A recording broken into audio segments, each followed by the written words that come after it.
It's time for us to check back in with the family history and stories of Opal Corn Myers.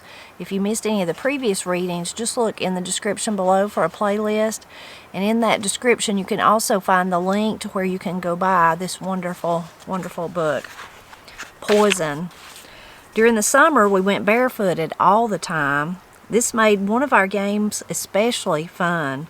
The game was called Poison, and we played it in the pastures and around the barns. Everyone around here had cows, so you can just imagine what the poison was. Sometimes while walking through the pasture, we would come up on a fresh, juicy, large, dark green cow pie, much too tempting to pass by without playing a game of poison. Once the poison was identified, we would decide where the home base would be. One person was it, and all the other children had to walk side by side in a line, holding hands. As they walked across the cow pile, they would pull and tug each other, trying to get someone to step in it. Whoever stepped in the cow pie had to run to home base before they got caught by the person who was it. If you made it home, you were safe. If you were caught, then you were it. And if you stepped in the cow pie, well, you can guess how that was. I heard one of the teachers when I taught school in Del Rio laughing about that game one time. She had played the same game when she was little, and here we thought we had invented it. Work scholarship. I was always good in school, and as unlikely as it might seem, always followed the rules. You weren't mischievous at the mission school, not if you knew what was good for you. I never got a single licking in school, not in my whole life, for anything, except the one time Miss Martson hit at the girl next to me and got me instead. No, sir, you didn't act up in Miss Martson's class. You didn't even talk in there unless you were called on or had permission. You didn't do anything but study. She was really strict. Those mission teachers were just as stern as could be, but the public school teachers weren't. My sisters carried on something terrible, just silly stuff, and the teachers would let them. The school had always been on a pay-in or bartering basis, 60 cents per month per child, plus the cost of renting books. After Miss Martson had been there a while, she gave some of the more promising students jobs to help pay their way. Starting in the 5th grade, I was given a work scholarship to help with my tuition. Once a week, I scrubbed all the steps inside the mission house with soap and hot water, 38 steps in all for a credit of 15 cents a week, which completely covered my tuition. Curtains for our windows. One day when I was at the mission house washing the steps, Miss Martson said, "Opal, we're going to start repapering the mission house. I was thinking that maybe you could use the old paper backing to make curtains for all those windows in your house. I'm quite sure Mrs. Henderson would be pleased to show you and your mama how." The old paper had a nice white material as a backing, closely woven and net-like. We boiled the wallpaper in lye soap and water, which loosened the paper. When we lifted the wallpaper out of the hot water with a long stick, some of the paper just slid right off the fabric part. After the cloth cooled down some, we spread it out and carefully removed the remaining paper. Then we washed the material again to make sure we had removed all the paper and glue. Usually when we washed clothes, we would take them outside and hang them over fences, in the trees, and over bushes to dry. On wash day, clothes would be spread everywhere. The thought of clotheslines never once crossed our minds. The material for our curtains was more delicate than anything else we had ever washed. If we hung it over the bushes or tree branches, it would snag and probably pull or tear, and for sure we weren't about to give the dogs a chance to get a hold of it and play tug of war. So we hung the pieces around inside the house. The material was so light that drying it didn't take long at all. No one around here had sewing machines. All of our sewing of any kind was done by hand with just a needle and thread. I can't tell you exactly how long it took us to make those 6 sets of fancy curtains with ruffles, but it didn't take too long with all of us working together. Maggie and I were both old enough to sew a neat stitch. Beatrice watched the little ones, keeping them busy and out of our way. Mama and Mrs. Henderson sewed on the ruffles. Before we knew it, the heading and hems were in, and we were ready to hang them. To hang curtains, most people would hammer nails into the wood on each side of the window. Then they would run string through the heading and tie each end of the string to a nail. But Mrs. Henderson said, "Oh no, that just won't do for our curtains. They'll end up sagging in the middle in no time at all. We don't have curtain rods, but we can use something like a broomstick until we get rods." So Mama went out and found some young, tall, straight trees and trimmed them up real nice and smooth, and those were our curtain rods. We thought they were right fancy. The curtains made such a difference in our 3-room house. In our entire community, there was nothing like them. The only thing anyone had ever heard of making curtains with was old flour sacks or feed sacks. No one except the chapel women would think to actually use store-bought material to make curtains or table coverings. That would be such a waste to us. While we thought ourselves lucky indeed to have a new dress made out of material from town, having frilly curtains with fancy ruffles was the most wonderful thing we could think of to decorate our house, and that was all we needed to give us confidence to start our beautification project. Our house had 2 doors, one at each end. Whichever door you walked in, you saw the chimney right away, which was about as wide as it was long. There were 2 fireplaces, back to back, with the open fire facing toward each end of the house. All of this was open. Papa still had not built the wall between the room where he and Mama slept and our bedroom. After we had hung all our pretty curtains, we thought, why can't we make some kind of a curtain to hang between the fireplace chimney and the outside wall? This would separate the 2 rooms, at least at one end. Mrs. Henderson thought that was a wonderful idea and was able to find enough domestic for us to make tie-dyed curtains. To tie-dye the material, Mama took a handful of the unbleached muslin material at a time and carefully fastened corn shucks tightly around it.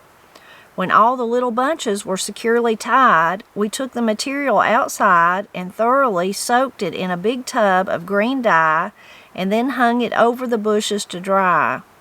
The part that was secured by the shucks wouldn't take the dye. When the material dried and the shucks were taken out, the curtain material looked like it was covered with off-white flowers. Of course, Mama made a rod to hang the curtain on. No strings for us. Mrs. Henderson said it was remarkable how the window curtains and the curtain dividing Mama's room and ours made the whole house seem brighter. It was wonderful to live in such a remarkable house. Miss Martson's new organ. There were some other additions to the house that made it quite exceptional. Miss Martson ordered a new organ for the mission, which was delivered in a great big wooden box. The minute I saw that box in the back of the wagon, I started wondering if that box would fit on the other side of our fireplace and work for the other part of our room divider. "Oh, Miss Martson, it's perfect," I said as I stretched my arms out to check the width. "Can I have it, please? Can I have it, Miss Martson?" At first, she thought I was talking about her new organ. It's the exact size we need for the other side of the fireplace. Maybe Papa could put shelves in it. It'd make a fine little cabinet. I was just so excited about finding that box. Doubt that most children today would be half that excited about a whole new bedroom outfit. Bed, dresser, chest, and all. Miss Martson let us have the box, and Papa put shelves in it. We used the shelves to put our clothes and little things on. Nobody around here had any sort of a dresser at all except the chapel women. I don't think we ever did until about the time I got married. The organ box separated the rooms, but it was still not very private because of the open space between the top of the box and the joist in the roof. We didn't have a ceiling. The rooms were open all the way up to the roof. We decided to hang strings of those little tiny spruce pine cones from the joist to the top of the cabinet. The entire family worked on this project like we did most things. Burl and I took the younger ones out to find the pine cones, and Mama and Maggie strung them. Papa tied the strings of pine cones so closely together on the rafters that when they were attached to the back of the organ box, you couldn't see through them. It was a wonderful time working together like that. It made all of us feel like we had done something really big and important, even the little ones. There is always satisfaction in working hard and seeing the difference you can make. I hope you have the opportunity to practice that for yourself, Lori. Later, we made more improvements to our house. We put another privacy curtain across one end of Mama and Papa's room to make a space just large enough to hold a regular bed and a little table for a wash bowl and lamp. We always used that area for the strangers. It was our guest room. We always had room for company. Gathering chestnuts and raising hogs. Simple living and hard work was a way of life for us country folk, and raising hogs was another part of life. Grandpa and Papa raised theirs together and just let them run loose. In the fall of the year, we would gather chestnuts to sell. We only had one problem with that. The hogs loved nuts and would eat them all day long if they got half a chance. We would have to get up very early every morning to get to where the chestnut trees were before the first light of day. We would scoot up next to the trees and wait for the sun to come up. As soon as it was daylight, you could count on those hogs showing up. One of us would keep the hogs scared off while the others picked up the nuts. Sometimes the young'uns would line up and keep the hogs back while the older ones hurried to gather the nuts. The men would take the chestnuts into town to sell. We got 10 or 15 cents a pound for them, and that was a lot of money for us. That was about the only time they went into town to sell something or maybe to pay taxes. The chestnut trees were later destroyed in a blight, which I guess came through here before 1930. We were still in grammar school when we lost our chestnut trees. Raising hogs has always been an important part of life up here. If you had plenty of hogs, you not only had plenty of meat to eat, but you had lard to cook with. The fat from the hog was also a main ingredient in the lye soap we made. From the hog, we got a variety of meat: bacon, ham, backbones, ribs, chops, liver mush, souse meat, head cheese, cracklings, chitlins, and side meat. I always liked side meat, sugar-cured, better than ham and shoulder. It's a striped or streaked meat, just like bacon. Butchering the hogs was always done in late fall or early winter. We didn't have any form of refrigeration to keep the meat from spoiling as it was processed, so it was extremely important that the weather be cold enough to thoroughly chill the meat. There were always a lot of preparations to be made before the day of slaughter. Everything had to be ready, and we each had our jobs. Maggie and I had to be sure there were plenty of cook pots, big old wash pots and barrels ready. Papa and Burl sharpened the knives and got together the other equipment that would be needed. Burl and I would gather in plenty of wood and have it stacked ready for the fire.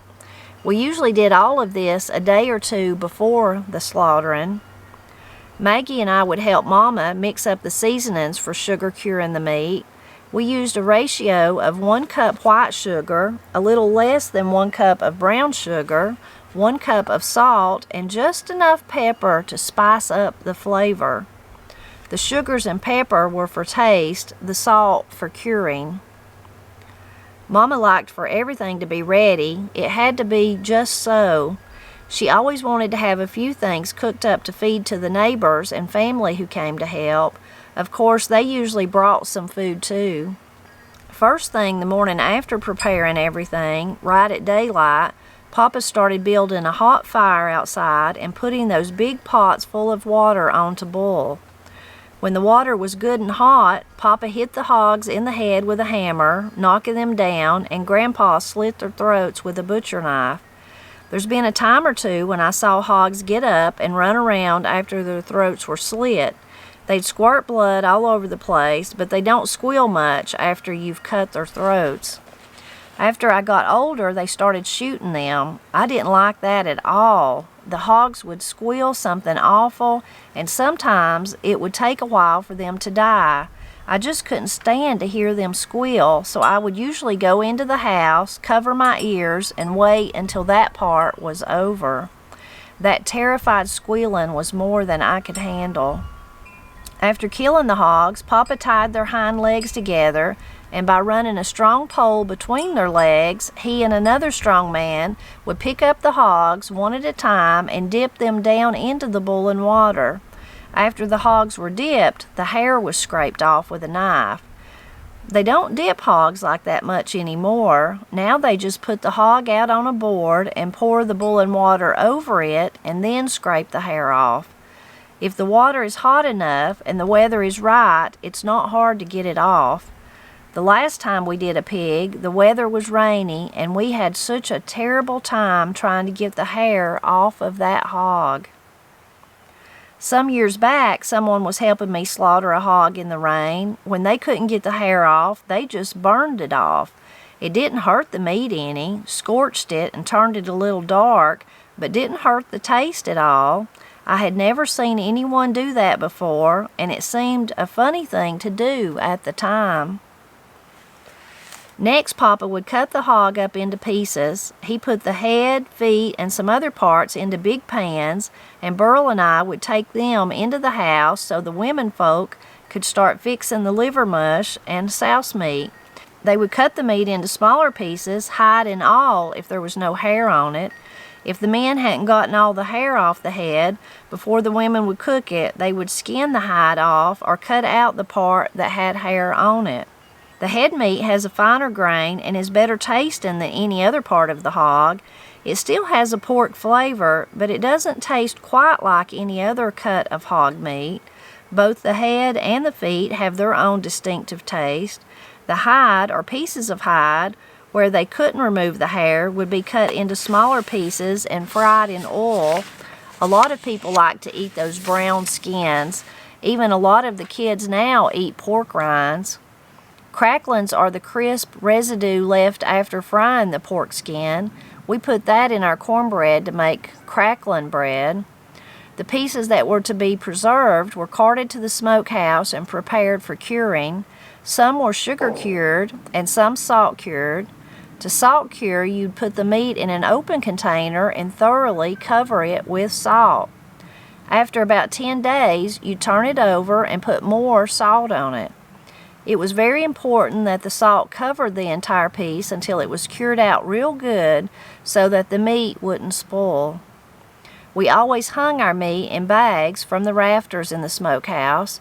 Most people would burn hickory, making a smoky fire to flavor the meat after it was cured. I never really did like that smoked taste. We would preserve beef by drying it like beef jerky. I'll tell you, it was a tasty treat, and even today, people still love jerky. Making lye soap. We pretty much used the whole hog when we butchered them, everything except the squeal. A lot of people made chitlins from the intestines or used them as casings for their sausage, but we never did. We only used the intestines to make soap. That was one of the jobs I helped Mama with. I didn't like that job, but somebody had to do it. After the hog was cut up, I took the intestines to the branch and with a knife slit them open from one end to the other. Then I hooked them over a stick and dunked them up and down in the branch until all their contents were washed away. Papa had built a little shed about 8 or 10 feet square for making soap. Inside the shed was a large trough where we put our ashes and the huge iron pot we used to cook the soap. We would pour hot water over the ashes and collect the potash below. Then we boiled the potash with the fat from the hogs to make the soap. We poured the soap into a wooden box to let it set. You couldn't use anything metal. After the soap set, we would cut it into pieces. The soap really cleaned well, but it was hard on the skin and didn't smell very good. Not many people make lye soap anymore. I did make some a time or two for Del Rio days. Maggie and Annie courting. Neighbors, family, friends, and children all getting together, that's what I have always liked best. Our parents encouraged us to bring our friends home. That's what a big house is for, family and friends, Papa would say. Of course, Mama and Papa knew how young people could be, and they figured it was best to make our friends feel welcome in our home. That way they knew what we were doing and who our friends were. From the time Maggie started bringing boyfriends to the house, I felt that as a younger sister, one of my main purposes in life was to aggravate budding romance as much as possible. Sometimes I'd put on an old long bathrobe and false faces pretending to be somebody scary. I'd say things like, "I'm going to get you now, I'm old Rumpelstiltskins." Other times I would just sit and stare at them and make faces. I'd cock my head to one side, shrug my shoulders, bat my eyes, raise my eyebrows up and down, or do something every time they looked my way. Most of all, I felt it my duty to be ever present and as pesky as I could be. Aunt Mary and Uncle Charlie would not let my cousin Annie court, but when she came down here to spend the night with us, sometimes Mama would let Charlie Myers, Ben's uncle, come eat with us. She would let him stay for a while to spend time with Annie, which is most likely the reason she was such a frequent visitor. After supper, Papa would go into their room and either go to bed or sit in a chair by the fire for a while. After putting Velmer and Desmer to bed, Mama would usually sit by the fireplace with Papa for a spell before tucking in Beatrice. Mama and Papa usually got up earlier than us, so sometimes they would go to bed before we did, but we were all usually in the bed a little after sunset in order to get up and start our chores early in the morning. Maggie and I cleaned up after supper, and Burl brought in the wood for the night and next morning. If Mama and Papa went to bed early, Maggie would put Beatrice to bed. So one night when Annie and Charlie were there, after Maggie and I had finished the dishes, I sat down close by Charlie and started making fun of them. I would pat his arm and look up into his eyes, shake my head and sigh, making silly faces all the while. Annie was getting pretty upset with me. "Opal, isn't it time for bed? Your Mama and Papa have been in their room for an hour already." But do you think her saying that stopped me? I was having too much fun. I was big enough to know better, but I liked to pester them anyway, and I truly did consider Annie's question as a genuine invitation for more aggravation. So I reached over and picked up a book, and holding it so they could clearly see the pictures, I said in as grown-up a voice as I could make, "Yes, it is time to go to bed. Let me read you a bedtime story." I sat there and read silly little bedtime stories to them until Charlie had to go home. Annie got so aggravated with me that night. When Charlie went home, he had to pass right in front of Annie's house, and they were afraid that if Aunt Mary saw him, she would figure out that he had been at Mama's and Papa's too. Even though it was dark and almost impossible to see much outside, they soon figured out what was going on. That was probably about the time the next full moon lit up the night sky. Usually Mama was awake until everyone else was asleep. Even though she was sitting in her chair in the other room, there was no way Mama was going to let anything happen between Annie and Charlie. No, sir. Between Mama and me, they wouldn't get away with that much at our place. And for sure, there was no way that Charlie and Annie were going to get much privacy in a 3-room house with 8 other people right there. And when Mama was ready for us to go to bed, Charlie would have to leave. Then when I was older, Charlie would bring what they called a gramophone, and they would wind it up and play records. Sometimes Mama would let us stay up until about 1 o'clock so Annie and Charlie could sit and talk. Aunt Mary wanted Mama and Papa to stay up too, but they couldn't do that. I can tell you for a fact that Annie's mama didn't have too much to be concerned about with all of us up.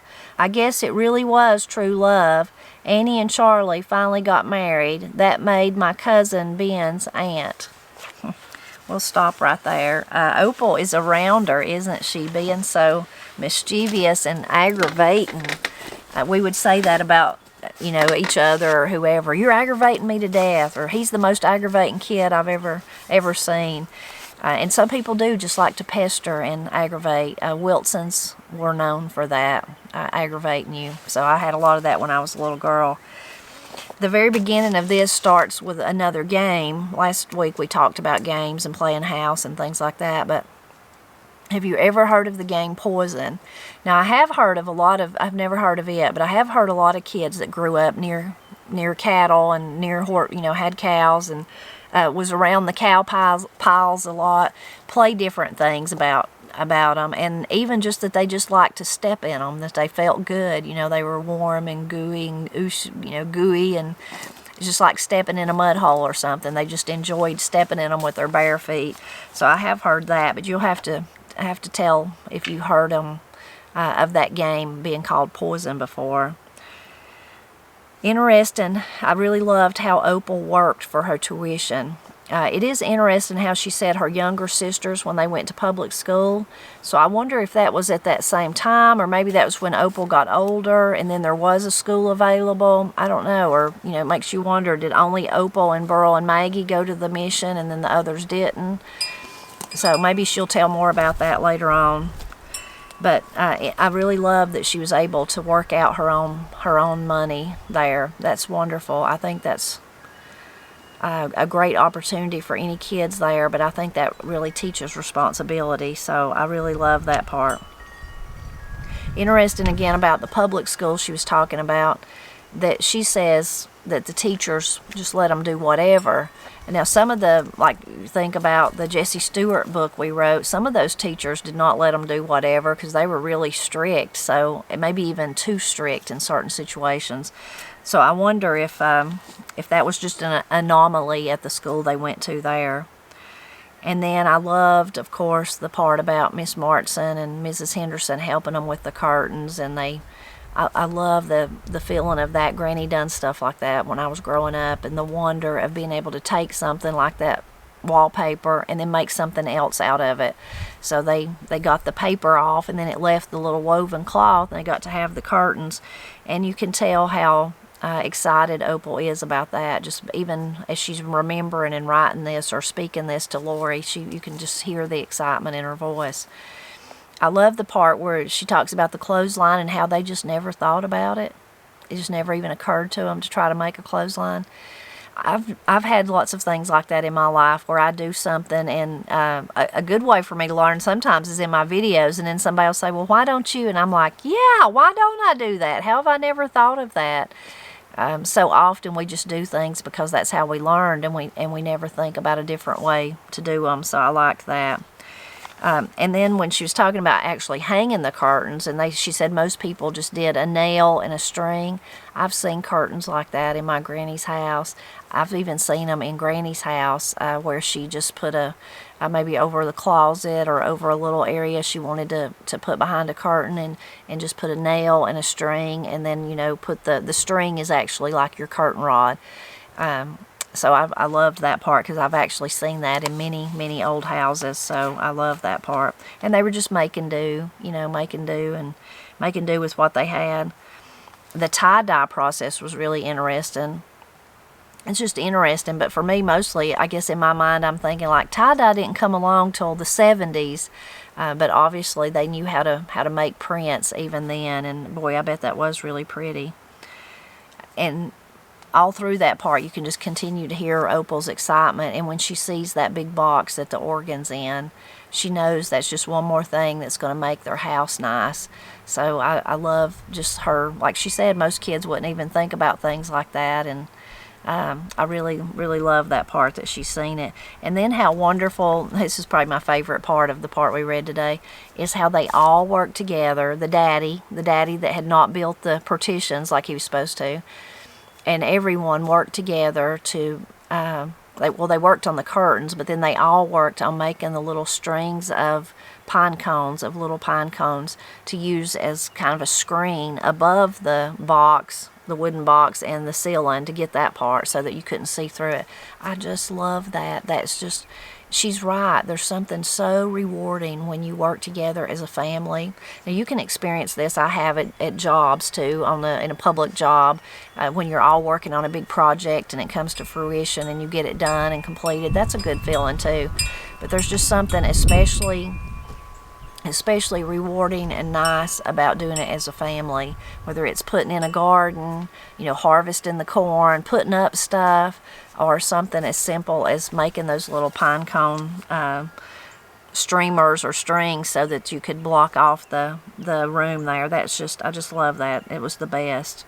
Just the best. And how sweet that they had that. They're so tiny, their house is, and they've got all those 8 people living there, but then they made a little area for a guest room, so if somebody come, they had a place to put somebody. That's just, talk about generosity and hospitality. That's what that is.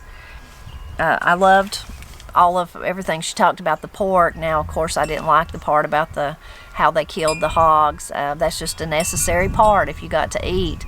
But so much of what she shared, I've heard from other people, and I've never been around hog killing day, but Pap told me lots of stories. I've read lots of accounts, and so everything she said was very similar to what I've read and heard from other people.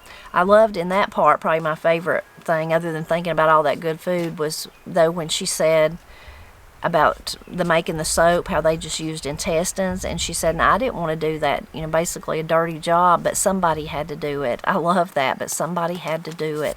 So Opal obviously is one of those people who just, as Pap would say, wade in and pick up both reins. You just do what needs to be done. You just have to do it. There's some things in life you just have to do, and they have to be done, and they're not pleasant, but they have to be done.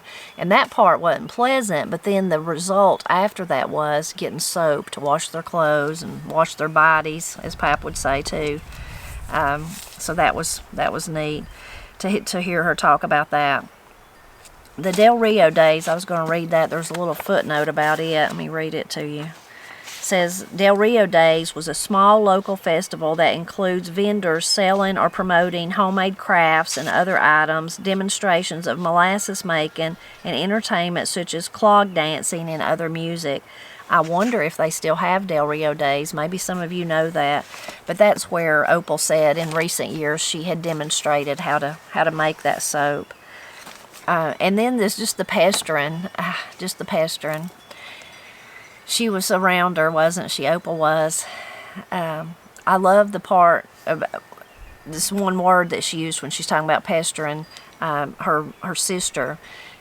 She said that she would put on the bathrobe, and she put on a false face, she called it. So if you've never heard that, Miss Cindy told me her mother and her other older people talked about, that's what they called mask. Like we would just say, well, she's got on a mask, like a Halloween mask or something. They called it false face. And Miss Cindy could remember when she was a little girl, she was terrified of that. She was terrified of the ideal of a false face, like it just scared her or something. And maybe she'd seen the mask, whatever they were talking about too, but she said that it just terrified her. That was something that had stuck in her mind all of her life. So Opal used that same language there, false face.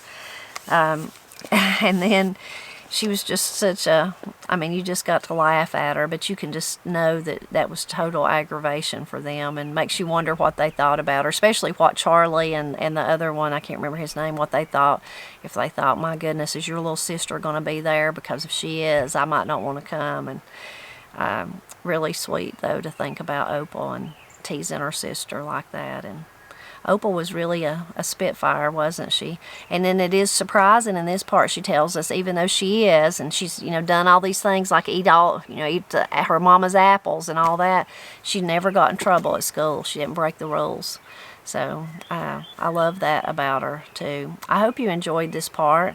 I had to sit in a weird place today, so I don't even know if I'm showing up on the camera good. And I moved my closest wind chime because I knew it's windy And so I moved out the middle part so that it wouldn't disturb the video, and then the wind is blew so hard that it's just blowing the pipes. So I'm sorry about that.